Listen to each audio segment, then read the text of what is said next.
এবার নাত বউ আর বড় বৌমা মিলে সংসারের হাল ধরেছে। এবার কারো সাধ্য নেই এই সংসারকে ভাঙন ধরাতে। হে রাধা মাধব, শুধু প্রার্থনা তুমি মা আর ছেলেকে এক করে দাও রাধা মাধব। তোমার কাছে এইটুকুই শুধু প্রার্থনা। হে রাধা মাধব।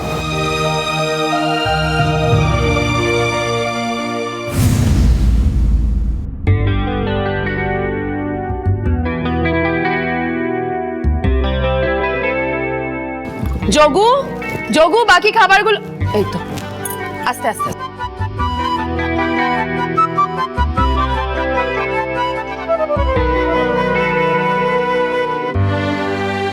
বৌদি ভাই, আজকে ভেজ নাকি? না মানে আজকে তো রোববার, আজকে তো ভেজ খাওয়ার কথা না। আচ্ছা, আমাদের বিহেভিয়ার দেখে কি তোমারও রুলস এন্ড রেগুলেশন চেঞ্জ হচ্ছে নাকি? না রোহিণী, তোমরা মানো কি না মানো, যিনি মারা গেছেন তিনি এই ঘোষ পরিবারেরই একজন সদস্য।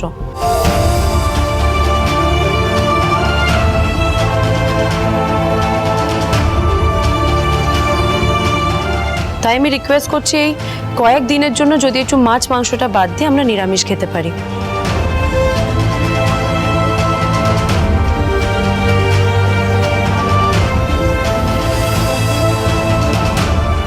আমি মানছি হয়তো একটু অসুবিধা হবে, কিন্তু দেখো খুব একটা খারাপ লাগবে না, সেটুকুনি আমার দায়িত্ব।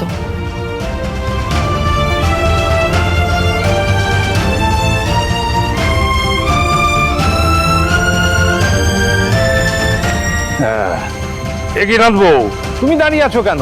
হ্যাঁ, তুমি বসো বসো বসো। আর বড় বৌমা কোথায়? তাকেও ডাকো, একসঙ্গে বসে খায়। সরি ওল্ড ম্যান, তোমার এই ইচ্ছে পূরণের ঠেকা আমরা নিয়ে বসে নেই। তোমার যদি বড় বৌমা আর নাত বউকে নিয়ে খেতে ইচ্ছা করে খাও, তুমি সেখানে আমাদেরকে পাবে না। বৌদি ভাইকে নিয়ে আমাদের কোনো সমস্যা নেই, তবে ওই মহিলার সঙ্গে এক টেবিলে বসে আমি অন্তত খেতে পারবো না।